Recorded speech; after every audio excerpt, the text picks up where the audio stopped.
Son muchas las tergiversaciones que hay del fin de los tiempos. En rigor no hay prácticamente ninguna herejía antigua o moderna que no haya presentado su propia versión amañada, tanto del final personal en sí mismo, como de la interpretación del fin universal y particularmente del fin anunciado en el libro del Apocalipsis. Esto del fin de los tiempos, en pocas palabras, es un tema que ha traído a todo tipo de gente. Y se ha puesto de moda en ciertos círculos tocar la cuestión del fin de los tiempos, con más o menos seriedad. Recordarán tal vez ustedes que hace unos años atrás, exactamente en el 2012, se puso de moda la cuestión de las profecías mayas. Y se anunció que el mundo se acabaría el 21 de diciembre del año 2012. Aunque para otros mayistas, cuando vieron que llegaba la fecha y esto no sucedía, la interpretación era distinta y nos quisieron convencer de que no se hablaba propiamente del fin de los tiempos, sino del comienzo de un nuevo período de 5.200 años, llamado el período del sexto sol. Pongo este ejemplo porque indudablemente es un problema hablar del fin de los tiempos cuando hay tanta confusión. Lo que yo voy a hacer esta noche es ceñirme a una sola de esas falsificaciones, porque considero que es representativa de otras falsificaciones.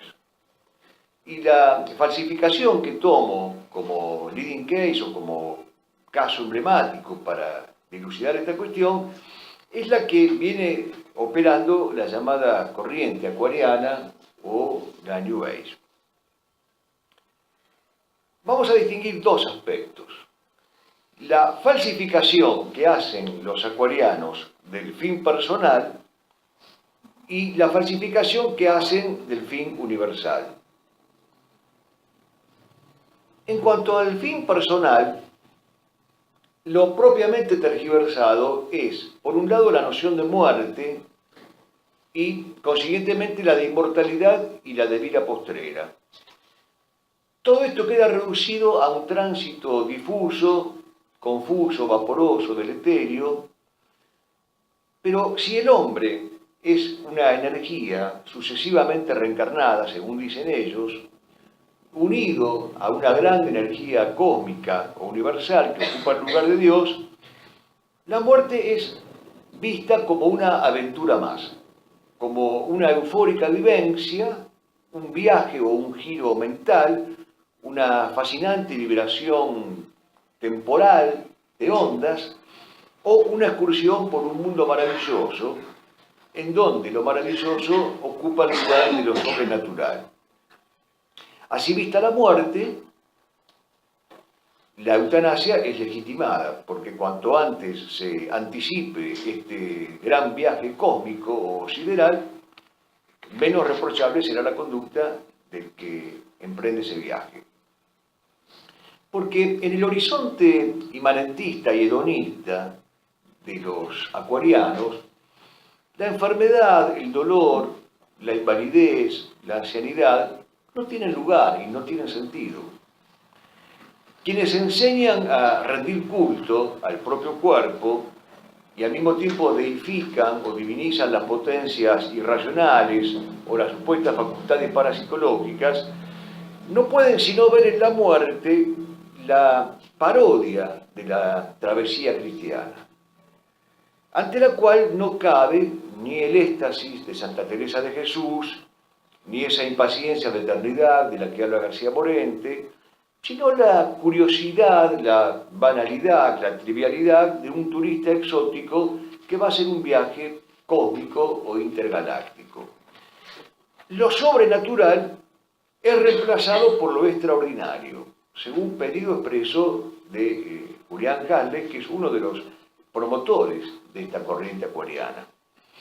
La misma industria funeraria moderna, aunque esto parezca de mal gusto decirlo, acompaña esta actitud.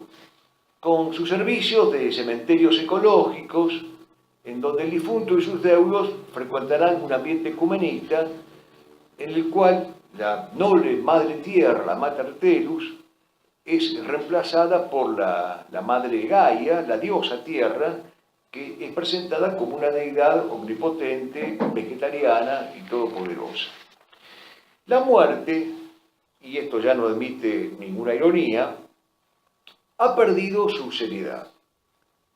La muerte ha perdido la virtud de la gravitas, de la gravedad. Y a veces, y esto es lo más trágico, se pretende que el que va a morir pierda ante la muerte la virtud de la gravitas. Y la muerte ha pasado a ser incluso para muchos cristianos algo que se banaliza o se trivializa hasta tal punto que los cadáveres se maquillan, se incineran muchas veces por desconocimiento o por desprecio hacia la fe, como para que no queden ni rastros ni posibilidades físicas de cumplir con la obra de misericordia de visitar a los muertos, frecuentar las tumbas entrañables, las tumbas queridas, y reunirse en torno de ellas o peregrinar hacia ellas como una ofrenda cristiana, como un acto devocional, piadoso. Es decir, lo que conviene saber es que nosotros somos mortales, pero no somos biodegradables. Y lo que conviene saber es que la Iglesia siempre ha enseñado que no es lo mismo ser un fiel difunto que un simple muerto. Ustedes dirán que es una cuestión terminológica, pero en realidad, si lo es, contiene una enseñanza. Porque el difunto no es propiamente el muerto. El difunto es aquel que acaba de terminar un ciclo, pero empieza otro, que es el del jubileo. Por eso la palabra difunto se usaba también asociada al que se jubilaba. El jubilado era el que gozaba del jubileo. El difunto era el que cumplía un ciclo y por lo tanto empezaba otro lleno de júbilo, que era el júbilo de la vida eterna.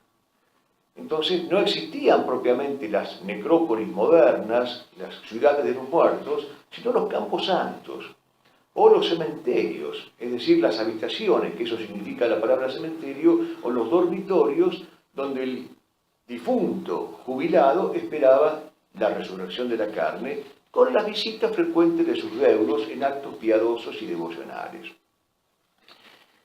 Hay al respecto de esto que estamos diciendo una abundante literatura en la cual presuntos médicos o científicos o mentalistas o gurúes narran las experiencias mortuorias, coincidiendo todos en que estas experiencias mortuorias acuarianas no presentan penas eternas, no presentan castigos, no hay arrepentimientos, no hay expiaciones, no hay lugar para la tricción, para la contrición, pero en cambio abundan, según estos relatos, encuentros astrales, solares, omnilógicos o intergalácticos. Un caso que podría mencionarse es el del Dr. Moody, el autor de un libro que se llama Vida después de la vida y Vida después de la muerte, en el cual se presenta la muerte como una encantadora flotación del espíritu en el éter, visitando distintos planetas hasta entonces ignotos y desconocidos. Y lo que es más encantador en este cuento, en este relato feérico, es que se puede volver de la muerte. Se puede volver de la muerte, se puede narrar la propia experiencia, se puede escribir un bestseller narrando esa propia experiencia y se puede ganar muchísimo dinero. En los Estados Unidos hay un instituto creado especialmente para investigar las experiencias mortuorias. El instituto sería de la vida extracorporal, formado por personas que, según ellas, han regresado de la muerte y están en condiciones de entusiasmarnos con ese viaje y que ganan sus monedas narrándonos sus propias experiencias. Aquí en Argentina, ustedes recordarán el famoso caso de Víctor Sueiro, que fue objeto de todo tipo de befa y de mofa, pero lo concreto es que el hombre fue el autor de un bestseller en su momento muy renombrado. La muerte, en pocas palabras, la muerte personal, ha dejado de ser algo irrevocable, algo definitivo, aquella frontera de la que no se regresa, como dice Piper en su libro Muerte e Inmortalidad, y que clausura nuestro tránsito para abrirnos las murallas de la eternidad. Ha dejado de ser aquel trance límite o aquella situación límite que dice el mismo Jasper, que no es católico, pero ante el cual, límite ante el cual, el alma cristiana reflexionaba sobre las postrimerías, muerte, juicio, infierno, gloria, y se ha convertido en una transición de la conciencia hacia zonas ignotas. San José cede su lugar a Osiris, ya no es más el patrono de la buena muerte, sino esta deidad egipcia del más allá. La extremaunción es reemplazada por ritos paganos y la figura sacerdotal es sustituida por la del medio. Y Dante deberá reformular la Divina Comedia y el sitial terrible que daba ingreso al infierno, abandonar toda esperanza a aquellos que entréis aquí, deberá colgar un pasacalle que diga cerrado por vacaciones o cosas parecidas. Porque la verdad es que en este mundo moderno, entretejido de frivolidades, la muerte ha sido desdramatizada y el hombre ha sido desculpabilizado. Todo es liviandad, todo es pasatismo, de allí que el acorralado agnóstico Borges, cuando un admirador le dijo, maestro, usted es inmortal, él le contestó, hombre, no sea pesimista. Porque, lógicamente, en una mirada agnóstica u ocultista, la inmortalidad es señal de pesimismo, casi sería lo peor que nos podría pasar. El simple mortal sabe que la muerte es un acto único, es un acto irrepetible, un acto solo, un acto insustituible. Es el acto límite por antonomasia. Y si es hombre de fe, sabe además que necesita oraciones y que necesita piedad, necesita misericordia, necesita ofrenda.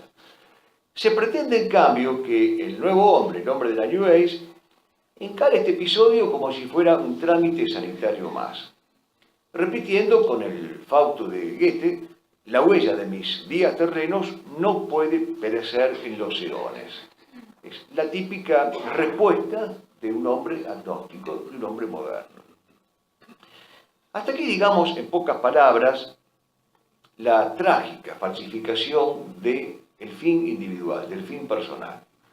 No es poca cosa. Yo les pido que meditemos sobre este punto porque tenemos tendencia a no querer hablar de la muerte por razones obvias, pero cuando se habla de la muerte, por lo general, o aparece la hilaridad como una especie de compensación ante la inminente tragedia, o aparece la tergiversación cuando ya no hay tiempo para enmendar las cosas. Por eso conviene, y en un consejo que sabiamente sabía dar la Iglesia, conviene meditar sobre las postrimerías, muerte, juicio, infierno y gloria. Pasamos ahora a la segunda parte, la falsificación del fin histórico. Aquí son dos los errores a los cuales nos vamos a referir. En primer lugar, los acuarianos sostienen la teoría de la catástrofe, elaborada con un riguroso criterio fatalista. Según la misma, los hombres arcaicos, los hombres tradicionalistas, que aún no han ingresado en la nueva era y arrastran el oscurantismo cristiano, harán del planeta algo inhabitable y destructivo. Y estos seres son peligrosos, dicen los acuarianos, son peligrosos por varios motivos. No respetan los derechos de los animales, no son vegetarianos, no son pacifistas, no creen en la discriminación sexual. ¿Recuerdan aquella diputada norteamericana que citaba en la charla anterior? En cambio, son peligrosos porque son seres dogmáticos, son patriarcales, creen en las fronteras nacionales. La amenaza planetaria, según la New Age, la constituyen estos hombres. Los hombres que permanecen fieles a la filiación divina, histórica y carnal. Con tales sujetos, dicen ellos, capaces todavía de arrancar la flor de un árbol, o de pescar, o de cazar, o de domar un potro, o de tener un matrimonio monogámico, o de custodiar los lindes de la propia patria, con personas de esta catadura nada bueno puede esperarse y nada bueno puede suceder. Es peligroso, dicen ellos, el protagonismo histórico de estas personas. el desenlace fatídico entonces está cerca. Si estas personas siguen actuando, el mundo se acaba de la peor manera. Es el mensaje que dan permanentemente los principales ideólogos de estas corrientes. Por ejemplo, la Asociación de Ciudadanos Planetarios, la Universidad de las Naciones Unidas, el Simposio sobre Crisis Cultural e Innovación, o el ya citado Huxley, o Eric Goulding, o también citada Marilyn Ferguson. Pero para que no nos intranquilicemos del todo, estos mismos ideólogos nos dicen que aparecerá una gran flota de la Confederación Galáctica que va a evacuar a los puros, al modo de una nueva arca de Noé, noten el sentido intencionalmente paródico que tiene todo esto, y entonces habrá una segunda oportunidad. Esa segunda oportunidad es ovnilógica o ufológica. Los iniciados podrán ser rescatados mediante una flotilla de platos voladores. Yo sé que esto causa hilaridad, y en realidad no es para menos, pero deja de causar gracia o deja de ser objeto de chacota cuando se piensa que esto es una parodia sacrílega intencional de la escatología católica. Aquí se acaban los chistes, las bromas y la risita porque indudablemente hay una intención sacrílega, hay una intención profanatoria. Es la escatología católica enseñada con las mismas o similares o muy parecidas categorías, pero vaciadas de contenido, dadas vueltas, invertidas, subvertidas y ocupadas por conceptos que son demoníacos. En definitiva, recuerden lo que leíamos de Spranger en la charla anterior. Más grave que estos delirios que acabamos de mencionar es la convicción, esto es lo sutil que tiene este problema, la convicción de que hay en el hombre un poder lo suficientemente fuerte como para revertir la creación en nada. Aquí está la nueva antropología de la que hablábamos antes. Ellos creen que en el hombre hay un poder lo suficientemente fuerte como para revertir la creación en nada, dándole al fin histórico no solo un carácter nihilista, sino endemoniadamente antropocéntrico. ¿Por qué? Porque si por el hombre tradicional se va a producir la reducción del ser a la nada, según los acuarianos, por ese mismo hombre, pero pasado por el bautismo de la New Age, se llevará a cabo una nueva creación. Entonces, el fin y el nuevo comienzo están en manos del hombre. El hombre es Dios, el hombre es el alfa y omega. Es decir, todo el poder le es dado al hombre, todo, absolutamente todo, depende del hombre. Lo cierto es que Dios, al buen decir de Santo Tomás en las Proclivetales, la número 4 exactamente, dice en la Quinate, Dios ha creado todas las cosas para que sean, no para que sean destruidas en la nada, no para que se destruyan en la nada. Y que si tal posibilidad existiera, agrega Santo Tomás, dependería exclusivamente de la voluntad divina, no de la voluntad humana o de la omnipotencia humana. Este es el nuevo grito de Engels al que estamos asistiendo. Todo lo que existe merece perecer, pero el que va a hacer perecer a todo lo que existe es el hombre. Y el que va a hacer resucitar a todo lo que ha perecido es el hombre. El hombre es Dios. Y este nuevo grito de rebeldía luciferina no solamente es arbitrario y arrogante y soberbio, sino que es humanamente pretencioso e imposible, porque la creación no puede ser anulada por las solas fuerzas humanas. Las criaturas no tienen poder suficiente para no ser. El hombre no puede revertir la creación a la nada. El hombre no tiene poder para revertir lo que Dios ha creado. Moralmente hablando, el hombre no puede revertir la creación a la nada porque sería pecado de suicidio. Pero cosmológicamente hablando tampoco puede, porque el hombre tiene fuerzas limitadas. Piper, a propósito del fin de los tiempos, dice con precisión escolástica, solo el Señor del universo podría derrumbar definitivamente la obra de sus manos. Solo Dios. Ahora, lo paradójico es que cuando sobrevienen caen sobre nosotros las grandes y terribles catástrofes que hemos visto en los últimos años, tsunamis, terremotos, maremotos, no sé qué nombres técnicos tienen, pero lo terrible, digo, que cuando sobrevienen estas catástrofes, nadie quiere oír hablar de castigo divino. En el último terremoto de Japón, que fue en marzo del 2011, me llamó la atención, y tal vez ustedes lo recuerden, que apareció el gobernador de Tokio, que no podía sino llamarse Shintaro Ishihara, diciendo que era un castigo divino. Pero ¿qué pasó? El emperador, que hasta ese momento estaba momificado en su sarcófago, el emperador apareció hablando en cadena, desautorizando al gobernador, diciendo que cómo se le ocurría hablar de castigo divino. O sea, está prohibido darle a las catástrofes una explicación teológica. Es el hombre. El problema está en el hombre. O sea, no puede haber un Dios que decida premiarnos y un Dios que decida castigarnos. No puede haber un mal de pena y un mal de culpa. O sea, todo lo que la teología católica clásica enseña no existe. Existe la nueva doctrina acuariana, bajo cuyo paraguas todo se cobija. El segundo error es consecuencia del primero, de la teoría de la catástrofe. Y el segundo error podría ser titulado o rotulado como el del optimismo intramundano. Es decir, hay un optimismo en la construcción de una sociedad y de un hombre con cuyas bondades innúmeras se cerrarían los tiempos.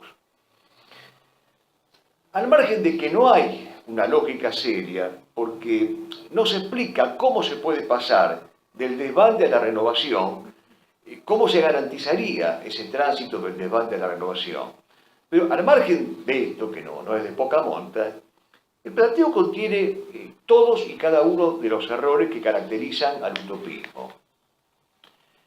Al escucharnos decir esto último, algunos de ellos dicen que hemos dado en la clave y comienzan a argumentar a favor de las utopías. Hoy también está de moda hablar a favor de las utopías dentro de la Iglesia. Pero la verdad es que en esto tiene razón Mannheim en su libro Ideología y Utopía, y lo cito expresamente porque es un autor judeo-marxista, cuando dice que nunca es defendible ni deseable salirse de la realidad. Nunca es defendible ni deseable plantear proyectos futuros de espaldas a la realidad. Y hablamos de lo real, es decir, de lo que es concorde con la naturaleza de las cosas. Esto lo ha visto el mismo Mannheim. Las antípodas de Mannheim, Tomás Molnar, en su famoso libro El utopismo, la herejía perenne, también un libro muy recomendable, dice: de tiempo en tiempo se esparce entre los hombres la creencia de que es posible construir la sociedad ideal. En consecuencia, comienza a tocarse arrebato a fin de que todos se congreguen para edificarla. A pesar de su aparente atractivo, dice Molnar, se trata de una fantasía delirante con la impronta de una lógica demencial. Tal sueño conduce a la negación de Dios y a la autodivinización, esto es, a la herejía. Cuidado entonces con los católicos utopistas o con los utopistas católicos. En el caso que estamos tratando de analizar o de abordar, se agrava el panorama si se piensa que la sociedad ideal que se pretende construir tiene elementos que son explícitamente demoníacos. Si, conforme a lo dicho por Santo Tomás en el proemio de su opúsculo del ente y la esencia, un error pequeño al principio, grande al final, aquí el caso se agrava. Se agrava, como decimos, porque el punto de partida no es un error pequeño. Parvus error. No es un error pequeño, es un error mayúsculo. Ese error mayúsculo es la divinización del hombre, que es una de las explicaciones que dábamos de la modernidad. ¿Cuáles son, en síntesis, los rasgos característicos de esta nueva sociedad y de estos nuevos hombres, con los cuales y en la cual se quebraría hasta la misma continuidad histórica? O, preguntémoslo de otra manera, ¿cuáles son los constitutivos dominantes de esta versión utópica? cómo, en una palabra, y con qué clase de seres y de sociedades o de comunidades se llegaría a ese fin virtuoso y progresista de los tiempos. Mi primera respuesta a esta pregunta, o a estas preguntas retóricas, es que no hay nada nuevo bajo el sol. Es decir, los supuestos innovadores o los supuestos revolucionarios se repiten y se plagian sin pudor desde hace siglos. Por lo pronto, la famosa New Age tiene su promesa mesiánica depositada en Acuario. Y hasta tal punto que, según nos informa Georges Damé en su libro Los esclavos del diablo, también un libro interesante, a propósito de lo que decíamos antes, existe una iglesia puesta bajo el signo del zodíaco, movilizado por el sendero de la razón. Insisto en estos ejemplos para aquellos que niegan las tesis conspirativas, las tesis del complot, para aquellos que creen que cuando mentamos al demonio como una especie de última o penúltima ratio que está detrás de estas explicaciones, inmediatamente nos asocian con mentalidades tribales, primitivas, con anacronismos, con infantilismos. Verdaderamente son ellos los que nos dan el alimento para que nosotros creamos de que el demonio existe, actúa, que de acuerdo con esta posición es bueno que el demonio exista y que el demonio actúe. Es bueno prestarle un servicio al demonio y ser cooperador del demonio. Yo ya no creo más en aquello de Baudelaire, es decir, no creo que el mejor ardid del demonio sea hacernos creer que no existe. Yo creo que eso sí es un anacronismo. Creo que el mejor y más trágico ardid del demonio es hacernos creer que existe, que su existencia es buena, que es razonable, que forma parte del diálogo interreligioso y que quiera servir al demonio que sirva. Una sociedad acuariana inglesa del año 1952 reitera estas mismas convicciones astrológicas. Y en las principales reuniones que se llevan a cabo por estos grupos acuarianos, se proclama la religión del zodíaco. El acuariano se alza contra el Dios verdadero, pero no vacila en engendrar y en adorar falsos dioses. Ahora bien, para aquellos que tengan o que tengamos propensión a tomar esto un poco a la ligera o un poco en broma, recordemos que el culto al zodíaco ha sido objeto de severas advertencias y reconvenciones organizadas por Santo Tomás de Aquino en un opúsculo muy importante que se llama Sobre los juicios de los astros, de Judicis Astrorum. Este opúsculo fue escrito en París en el año 1269 y fue escrito para Reginaldo de Piperno. Aquí Santo Tomás aclara los peligros de rendirle culto al zodíaco. Por eso digo, uno a veces tiene tendencia a chacotear o a bromear o a ironizar, que está bien, necesitamos un momento de ultrapedia o de distensión, pero detrás de estos errores hay parodias que son sacrílegas, que son profanatorias, que son blasfemas y que deberían hacernos reaccionar con algo más que con una risa estomacal, diría Bresson. Ahora bien, si este es el primer rasgo de este hombre mesiánico que construirá una tierra nueva, un cielo nuevo, aquí abajo hay un segundo rasgo que es como una consecuencia o como un corolario el primero. Debe ser este hombre un hombre planetarista que abandone los arraigos anacrónicos, ya sea los arraigos familiares o los arraigos patrios o los arraigos religiosos. Con un nuevo modelo nociológico, presten atención a esto, en virtud del cual a partir de ahora conocer será emocionarse.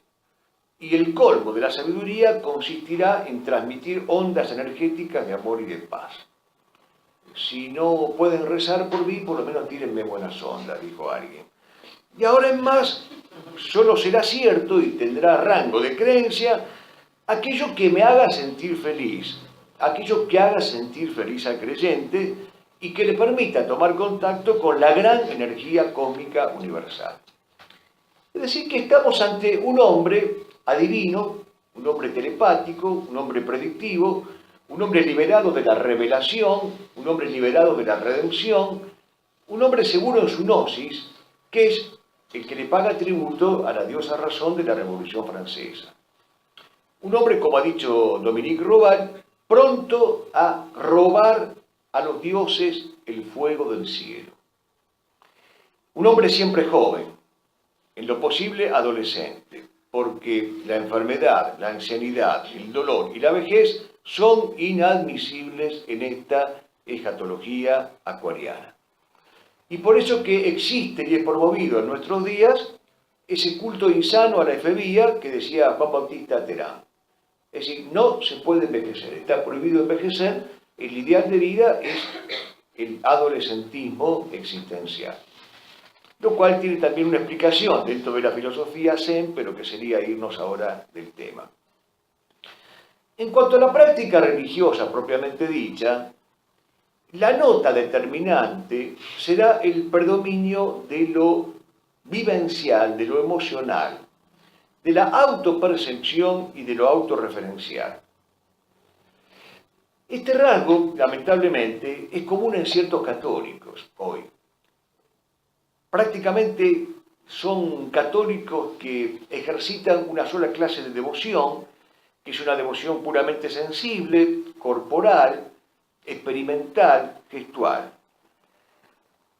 Es un tema muy preocupante y que lamentablemente goza, como tantos errores, de la quiesencia institucional oficial de la Iglesia, pero que es una moda que se extiende peligrosamente, rindiéndole tributo a este error tan serio que es el error acuariano. Otro rasgo desdichado es el uso de la droga, legitimado este uso como un nuevo y sacrílego elemento comulgatorio.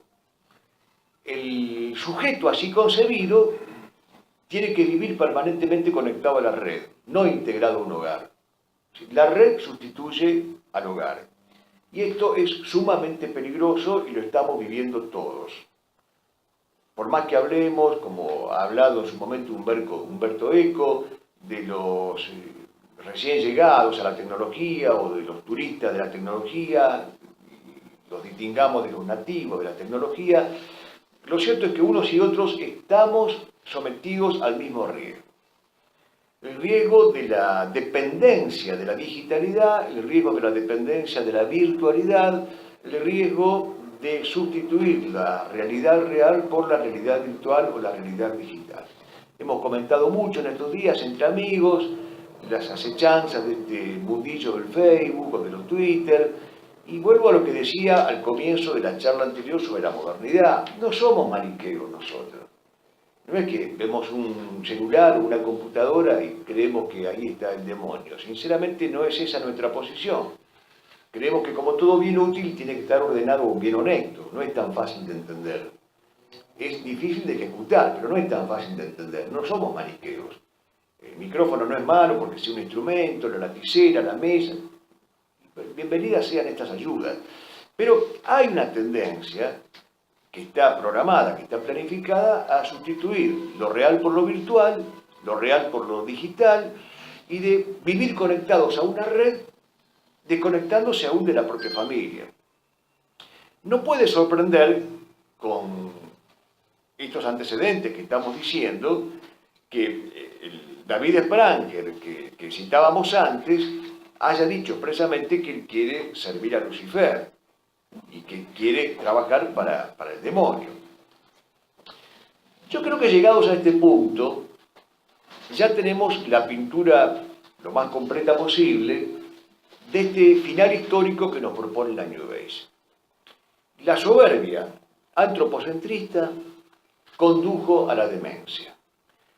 La demencia engendró ese conglomerado informe de heterodoxias, y las heterodoxias conglomeradas se convirtieron en utopías, y las utopías acabaron en satanismo. Me gustaría repetir esta circularidad didácticamente, porque si la aprendemos o si la retenemos, estaremos en mejores condiciones para defendernos. La soberbia, que ya sabemos que es madre de vicios, en este caso la soberbia antropocentrista, antropologista, antropodeísta, conduce a la demencia. La demencia engendra un conglomerado informe de heterodoxias. Las heterodoxias se disfrazan de utopías y se bautizan como utopías cristianas, pero terminan finalmente en un satanismo explícito, en un satanismo expreso, en un satanismo que no hemos inventado nosotros. Nosotros lo contemplamos con horror y damos la voz de alerta, pero lo constatamos con horror y con desesperación y con preocupación porque existe. La pregunta final es qué más decir de parte nuestra frente a estos errores y qué podemos hacer nosotros frente a estos errores, ¿no?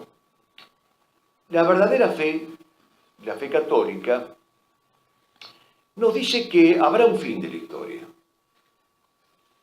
que habrá un cese, que habrá una eternidad esperándonos, que un día, como está anunciado en la parábola de las vírgenes, volverá el esposo a buscar a las almas. Volverá el esposo a buscar a las almas para las nupcias postreras. Y que para entonces no solo habrá que mantenerse en vigilia, sino que habrá que mantener las lámparas encendidas y llenas de aceite. De ese aceite que no es nafta ecológica ni producto pasteurizado, sino el símbolo de la caridad y de la genuina misericordia, como siempre lo ha explicado la Iglesia. La imagen de la plenitud de los dones y de las gracias que descienden del Espíritu Santo. Se difunden suavemente y sin ruido, penetran la materia y dejan en ella un rastro indeleble. Es el óleo de los luchadores que vigoriza y que agiliza todos nuestros miembros. Quienes lo tengan entrarán en el tálamo celeste, junto con el esposo, y se cerrará la puerta. El resto, los tibios, los dormidos, los necios, los mentirosos, los hijos de las tinieblas, sin lámparas, sin antorchas, sin aceite, quedarán en el umbral para siempre. Y desde allí oirán la voz potente e inclaudicable de Dios, diciendo secamente, no os conozco. No será, no es un día de alegría para Dios. Porque Dios, como dice Castellani, no es un cantor de tangos que cuando llega el pecador a la puerta le dice, bueno, pasa nomás ya que viniste. No, dice Castellani, Dios es más gitano y es capaz de decirnos, algún día llegarás y no te abriré la puerta y me sentirás llorar. Será un día de tristeza para Dios. Y por eso el hombre sabio, cuando ha perdido la fe, le pide a Dios lo que le pedía un amudo. Agranda la puerta, Padre, porque no puedo pasar. Tú la hiciste para niños, yo he crecido a mi pesar. Queridos amigos, la verdad es que por encima de todas las mentiras que pudiéramos describir esta tarde, hay una verdad que no queremos escamotear. Esa verdad brota del catecismo. No hace falta ser especialista en teología para saberla. En mi caso particular no soy teólogo, simplemente he sido formado por el catecismo de la Iglesia. Esa verdad nos dice que alguna vez los tiempos serán terminales, serán postrimeros, y estarán dominados por la presencia terrible del anticristo, que ya hemos dicho no será lo final. Después, lo sabemos, será la victoria final. Pero habrá un tiempo regido por la dominación de la bestia, que será una dominación despótica. Nadie conoce el día, nadie conoce la hora. Pero nadie puede hacer de cuenta que la amenaza del anticristo no existe. Perdonen si lo repito, pero es necesario repetirlo. Nadie sabe el día ni la hora, de acuerdo. Pero nadie puede hacer de cuenta que no existe ese día y esa hora. No se puede vivir con la presunción de saber el día y la hora, como el de las profecías mayas, pero no se puede vivir haciendo de cuenta de que no va a existir nunca ese día y esa hora. Ahora bien, no sabemos qué nombre darle a lo que vamos a decir a continuación. Si certidumbre moral, conjetura, hipótesis, pálpito. Pero la verdad es que no podemos dejar de pensar, de presentir, de suponer que estamos viviendo bajo la tiranía del anticristo. Yo no quiero ni debo ni puedo darle a esta afirmación un carácter indefectible. Solo sostengo con la sencillez de quien aprendió el catecismo que, dadas las características de nuestro tiempo, no sería un delirio pensar que son tiempos del predominio del anticristo. ¿A dónde apunta esta reflexión? A calificar cuál debe ser nuestra conducta.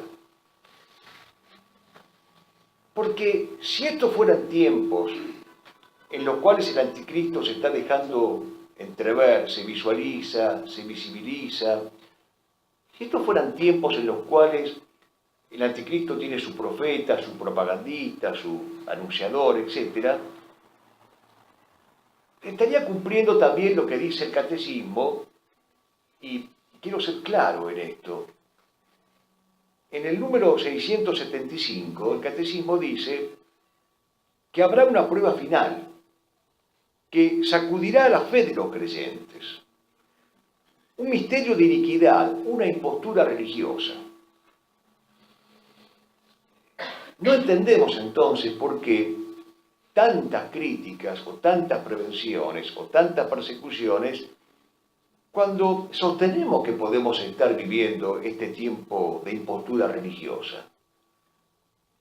¿Qué hay de heterodoxo en esta afirmación? ¿Qué hay en contra de las Sagradas Escrituras y de la revelación el sostener la posibilidad de que estemos viviendo bajo la tiranía de una impostura religiosa? Fue un papa el que dijo que el humo de Satán había entrado en el templo de Dios. Fue un papa el que dijo que estábamos padeciendo propias e internas herejías. Fue un papa el que dijo que la cizaña estaba prevaleciendo sobre el trigo. Fue un papa el que dijo que con Satanás no se puede dialogar. Entonces lo que estamos diciendo nosotros es casi menor que lo que dicen estos pontífices. O es algo que está en consonancia con lo que han dicho estos pontífices. No estamos exagerando, no estamos delirando, no estamos cometiendo un acto demencial. Estamos simplemente recordando el catecismo. Ahora, vuelvo a repetir, si esto fuera así, si esta conjetura o esta hipótesis fuera así, lo que tenemos que hacer nosotros es lo que dice Lucas en 21-28 de su Evangelio. Cobrad ánimo, levantad vuestras cabezas.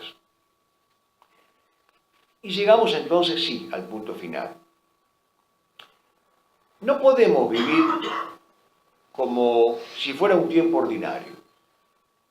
El que estamos viviendo no es un tiempo ordinario. No podemos seguir disimulando los grandes males que hay en la Iglesia. No podemos seguir mirando por el costado ante las traiciones, las defecciones, los sacrilegios y las apostasías de Roma. No podemos hacer de cuenta que los grandes responsables de estos males no existen. No podemos. No podemos pecar de omisión. No podemos eludir los temas más comprometidos. No podemos mediatizar o subalternizar la verdad. No podemos seguir viviendo con una vida cómoda, muelle o pacata o burguesa, haciendo de cuenta de que aquí no pasa nada tan grave como para que nos alarmemos o nos alertemos. No, sinceramente creo que nos equivocamos si confundimos este tiempo extraordinario con un tiempo ordinario. Y si no le damos a este tiempo extraordinario también la asistencia de la gracia. Entre los obispos que asistieron al Concilio de Nicea para condenar al arrianismo estaba Nicolás de Mira, en realidad San Nicolás de Mira, solo que nadie lo conoce. Durante los debates, cuando Nicolás escuchó las palabras blasfemas, se acercó al heresiarca y le dio una sonora bofetada delante de todos. Algunos se escandalizaron, le retiraron su cargo como obispo, y sin embargo sucedió que quienes lo destituyeron tuvieron un sueño. En ese sueño Cristo le entregaba el Evangelio a Nicolás y la Virgen lo cubría con su manto. Le restituyeron el cargo y hoy es santo, San Nicolás de Mira. Tenemos que imitar la conducta de los santos, y San Nicolás de Mira es un santo de una conducta imitable. Es el hombre que se atrevió, en un acto legítimo, a desobedecer cuando había que desobedecer, a interpelar cuando había que interpelar, como buen súbdito a la autoridad maliciosa y herética, y se atrevió incluso a la sonora bofetada, que fue física y no simbólica, delante de todos para castigar al culpable. San Alfonso María de Ligorio, en su sermón noveno sobre la blasfemia, cita a otro santo, a San Juan Crisóstomo, y dice: cuando oigáis a un blasfemo, reprendedlo ásperamente, y si insiste, rompedle la boca, santificando así vuestras manos. Tampoco creo que este texto necesite ninguna hermenéutica. Es preciso, entonces, gastarse y desgastarse por Cristo. Es preciso atreverse, osar, combatir, ponerse al frente, dar la cara, proclamar la verdad, que es entera, si no, no es verdad. La verdad a medias no es verdad. Y es imperioso gritar desde los tejados. La expresión, también la aclaro, es una expresión evangélica. Hay una parábola, la parábola de las minas, que está en Lucas 19, 11, 27, y que cito la fuente con precisión, porque cada vez que la recuerdo, muchos creen maliciosamente que la he inventado yo o que es una parábola apócrifa. En esta parábola nuestro Señor dice: y en cuanto a aquellos enemigos míos, los que no quisieron que yo reinara sobre ellos, traédmelos acá y matadlos en mi presencia. Esta parábola ha sido comentada por San Agustín, entre otros, por San Cirilo de Alejandría, y interpretando esta parábola, están contestes muchos en que esos enemigos a los que alude Jesucristo no son otros que los fariseos. Entonces no dice el Señor que nos hagamos amigos de ellos, o que les demos cargos en la iglesia para que sean ocupados por ellos. El Señor pide el castigo fatal para estos enemigos, porque son hijos del demonio. Supongamos lo contrario, que no hay ninguna crisis en la iglesia, que no hay que confrontar con nadie, que no hay hipótesis de conflicto, como dice Monseñor Arancedo. Supongamos que estamos viviendo la primavera de la iglesia con avecillas que revolotean, con flores que se abren mansamente al paso del pontífice. Supongamos que estamos en la cristiandad. Me hago esta pregunta retórica: ¿qué habremos perdido viviendo como proponemos vivir? Gastándonos y desgastándonos por Cristo. Lo peor que podemos perder es el cielo. Lo peor que podemos perder no es la vida, no es la plata, no es la comodidad, ni siquiera es la honra. Lo peor que podemos perder es el cielo. Y el cielo lo perdemos si no nos atrevemos a decir la verdad entera, por dolorosa que resulte.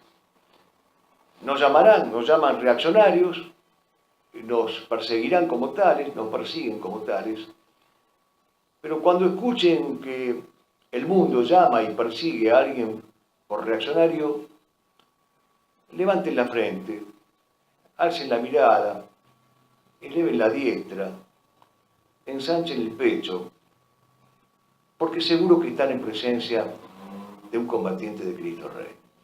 Muchas gracias.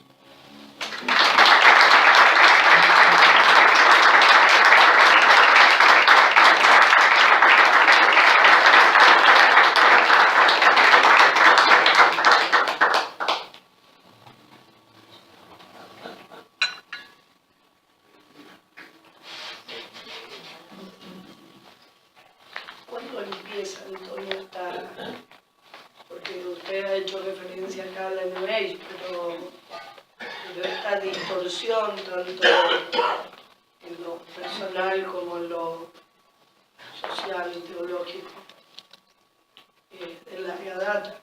La distorsión del fin, decir. Claro, tanto el individual como el...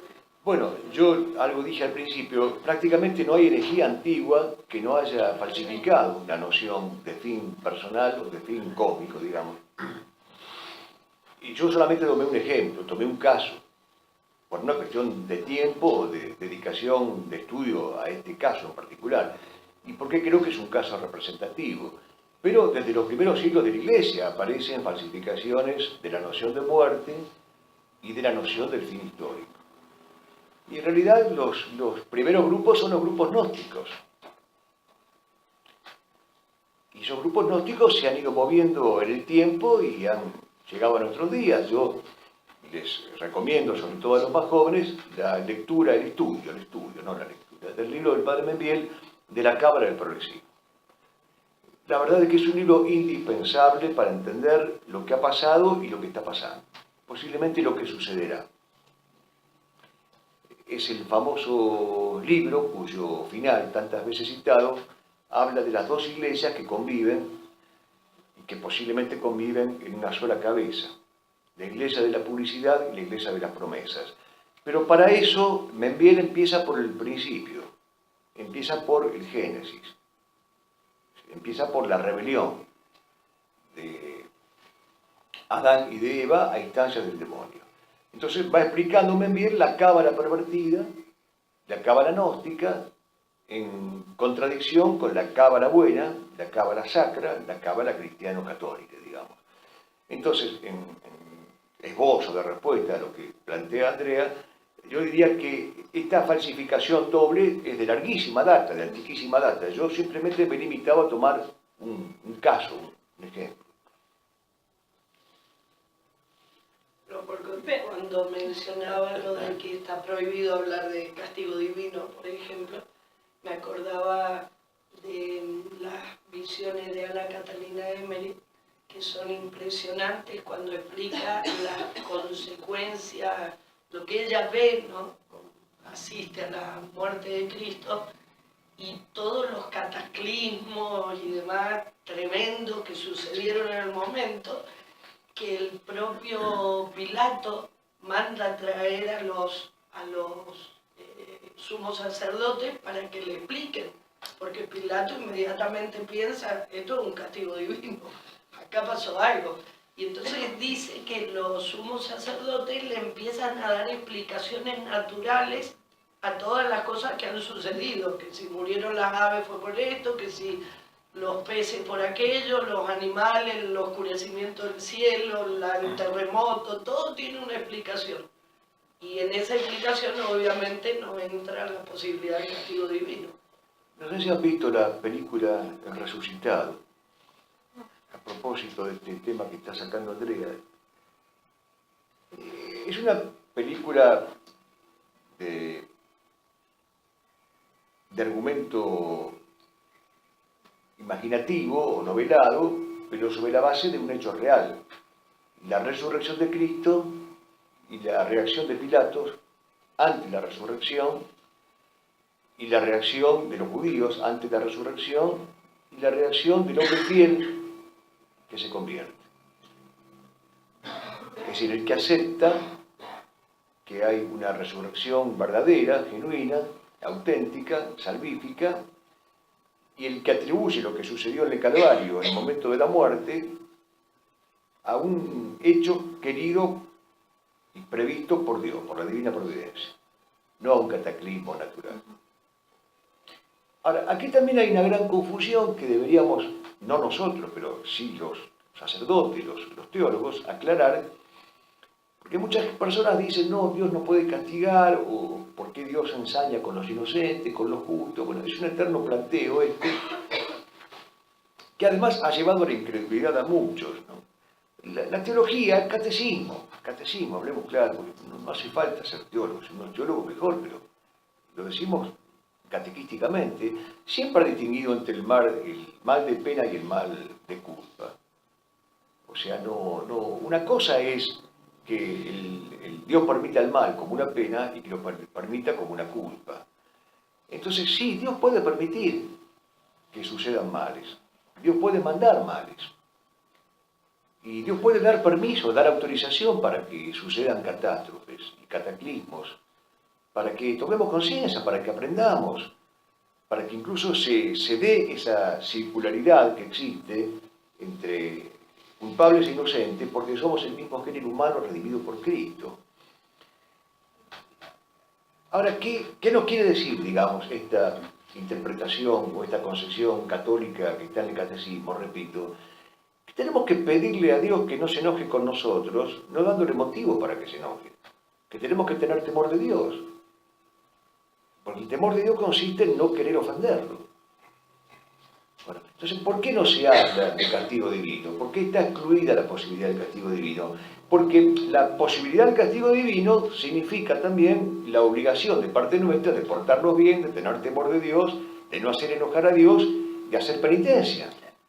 Bueno, otra vez lo de Castellani, o sea, basta de homenaje y homenajeado y hagan más penitencia por los pecados. O sea, basta de centenario, basta de día, bueno, está bien, 9 de julio, 25 de mayo, qué sé yo, pero hagan más penitencia por los pecados.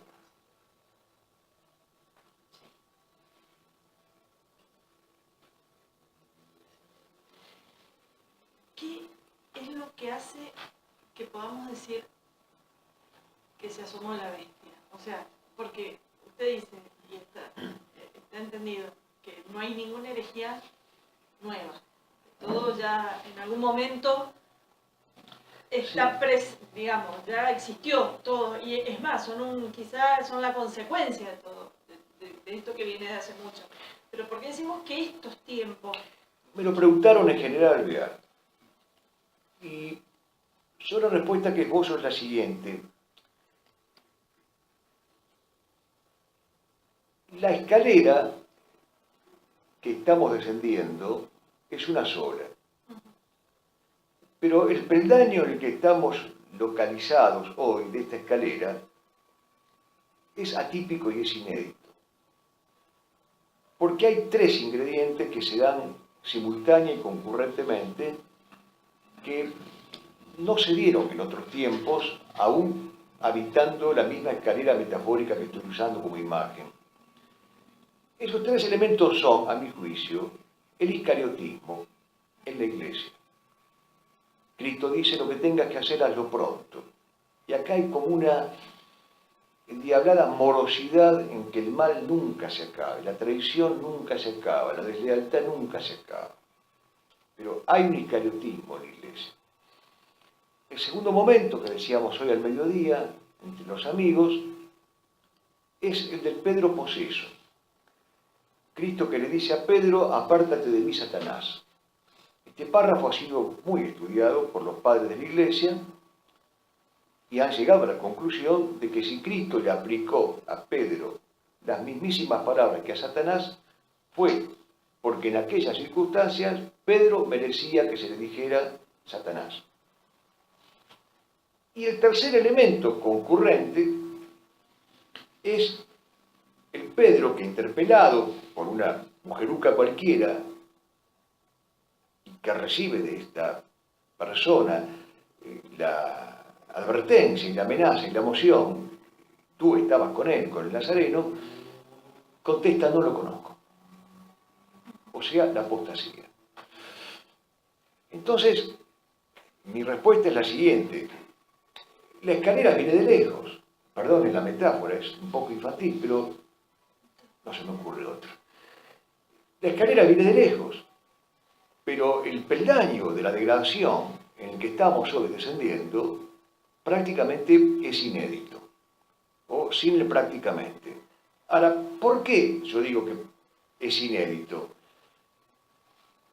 Porque yo no conozco otro papa como Pablo VI que haya dicho que el humo de Satanás entró en el templo de Dios. Esta frase no se repitió cada año en la Iglesia. No es que hace siglos que venimos escuchando esto. Hubo un día en que un papa, Pablo VI, dijo, el humo de Satán entró en el templo de Dios. Y nadie dijo, bueno, sí, pero se fue tal día, tal hora. Nadie dijo eso. Tampoco un papa había dicho que estamos cercados por verdaderas, propias e internas herejías. Esto lo dijo Juan Pablo II. Verdaderas, propias e internas herejías. Las herejías siempre fueron externas a la Iglesia, no internas. Tampoco hubo un papa, fue Benedicto en este caso, el que dijo que la cizaña prevalecía sobre el trigo. Es muy grave esta descripción. Y está tomada de un texto escriturístico. Hoy la cizaña prevalece sobre el trigo.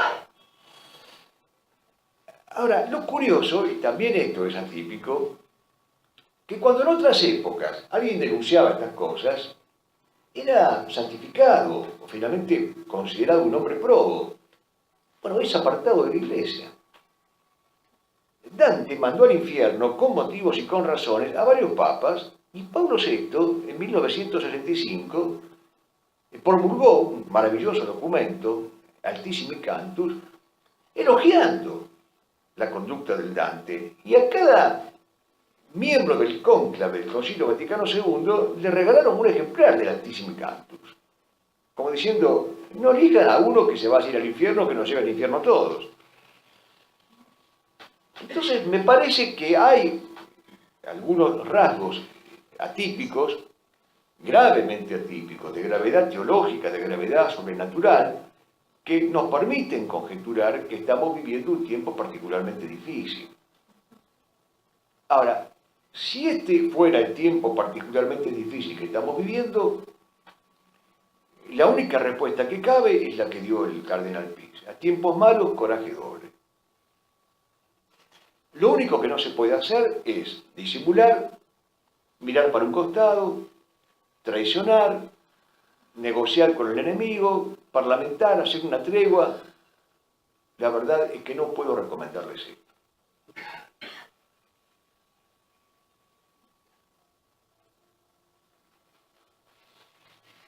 Profesor, ¿qué piensa?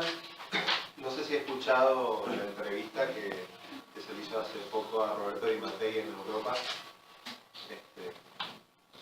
en que él opina que los tiempos difíciles que se están viviendo ahora ya de alguna manera han sucedido en otras épocas de la Iglesia, con la diferencia que actualmente la indiferencia hacia lo religioso, eso lo considera él como lo inédito, la indiferencia, y que el peor combate es eso, que la gente no sabe por qué combate. Y a él aclara y dice que a pesar de eso él cree que es el peor castigo divino que sobreviene de que no se haya consagrado Rusia al Inmaculado Corazón de María, como debía ser, y menciona a su vez el profesor Di Mattei que él cree, bajo su consideración, que es una crisis de la Iglesia que no va a durar más de 70 años y que puede sobrevenir, y que él está convencido un florecimiento de la cristiandad. Yo tengo un gran respeto por Di Mattei y una gran deuda de gratitud porque el hombre ha tenido la gentileza de, en uno de sus últimos libros, el Postconcilio, mencionar el trabajo mío en la Iglesia tradicional. Cuando yo le agradecí por correo electrónico, él me respondió diciéndome que lo que le llamaba la atención del libro era la fecha en que había sido escrito, año 2010. De modo que, en principio, coincido con Di Mattei, no por cortesía, sino porque me parece que tiene razón. En lo que no coincido, o no estoy seguro de poder coincidir, es en lo del reverdecimiento de la cristiandad y en el plazo que le establece. Me parece que ya es un terreno casuístico en el cual yo no puedo meterme porque lo desconozco, no sé por qué él hace ese cálculo. Él en realidad no lo plantea así, a lo mejor yo lo comprendí así. Él lo que dice es que generalmente las crisis más duras de la Iglesia no han durado más de 70 años. Bueno, pero esto es lo de Tirso de Molina, es que largo me lo fiáis, no sé. Claro. Yo de acá 70 años. Claro. Bueno, y supongo que el 70 debe contar desde los últimos 50. Y caben muchas interpretaciones, algunos dicen, por ejemplo, y bueno, a modo de ejemplo, lo cito, no se vaya hasta acá ahora con esta idea porque no sé si es así, de que en este momento la Iglesia está viviendo los 3 días del sepulcro que vivió el Señor. Esos 3 días terribles de Cristo en el sepulcro, en los cuales no sabíamos, o no se sabía si verdaderamente iba a resucitar.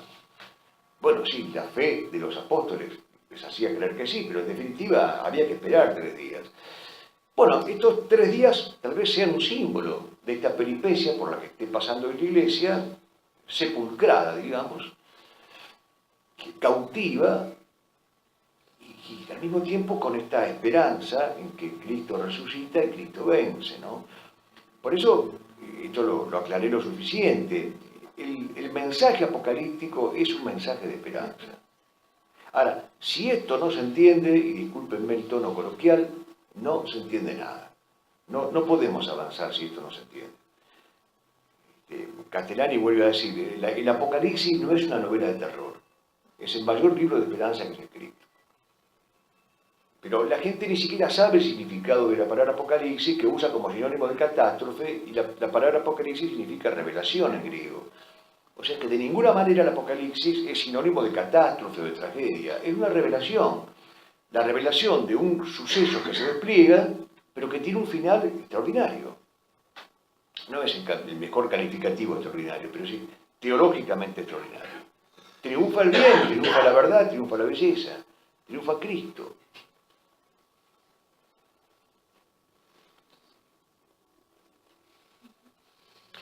Yo también les daría, si me permiten, este pequeño consejo o sugerencia, a propósito de la pregunta que hacía Mariela. Yo creo que conviene estudiar seriamente la historia de la Iglesia. Es muy aleccionadora la historia de la Iglesia. Allí se ve eso que plantea el padre Alfredo Sainz, de la nave y las tempestades.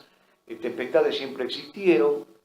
Dios provee de adalides, de paladines, de caudillos, de profetas, que permiten que la Iglesia supere las tempestades. Posiblemente también tengamos que asistir a esta tempestad que arrecia, que se hace dura, porque los protagonistas somos nosotros. Pero la historia de la Iglesia en ese sentido nos da buenos ejemplos y buenos alientos. Y también me permito sugerir otra cosa. La papolatría no es católica. Tampoco la papofobia es católica. Pero hay que distinguir entre la infalibilidad de cátedra y la impecabilidad de conductas o de enseñanzas. Y hay que saber que existe la legitimidad de la desobediencia cuando la fe no se siente cómoda en la obediencia. La obediencia está al servicio de la fe y el súbdito tiene el derecho y el deber de desobedecer cuando se manda algo contrario a la ley de Dios. Esto está dicho por San Pablo, por eso digo, tampoco es necesario ser teólogo. Que esa desobediencia del súbdito es desgarradora, lo es. Que esa desobediencia tiene que tener fundamento, solvencia, cordura, respeto, responsabilidad, seriedad e incluso caridad filial, también es verdad. Pero no se nos puede permitir el ejercicio de la recta y legítima desobediencia en los casos en que la desobediencia sea necesaria y sea reclamada. Esto también surge de la historia de la Iglesia. En realidad, lo que no es católico es lo otro, es la obediencia obtusa, ciega, necia. Obedecer como un acto de voluntarismo kantiano. Eso no es católico, en realidad es herético. Pero son muchas las cosas que hay que aclarar, lamentablemente, y bueno, no hay tiempo para todo.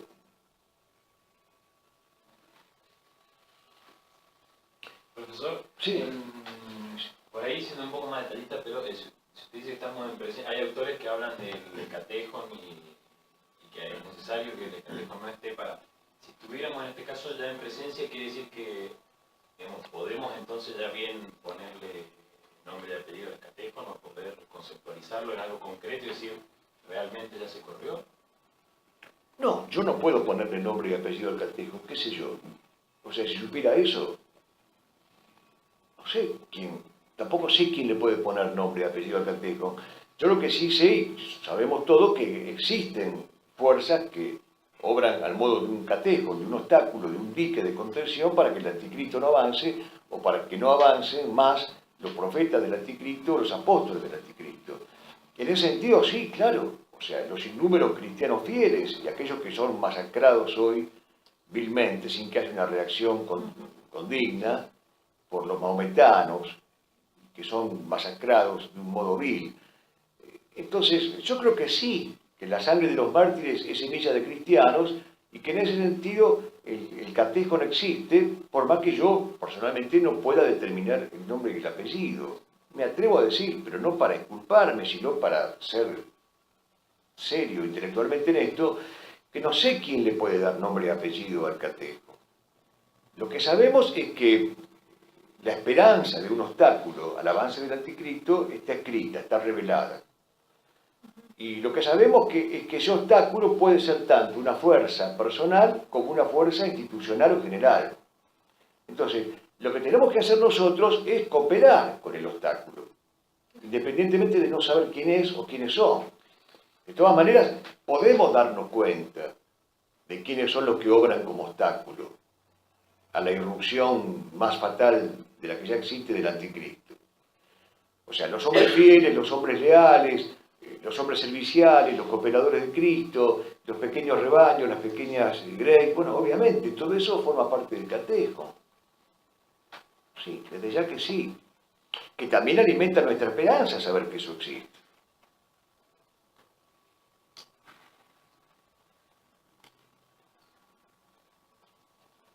Me vas a preguntar a quién gana esta noche. No, iba a decir 70 años más, imagínense, 70 años de entredicho. Entredicho no, 68. 60. Faltan 20. Bueno, muy bien, muchas gracias, profesor. No, gracias a usted.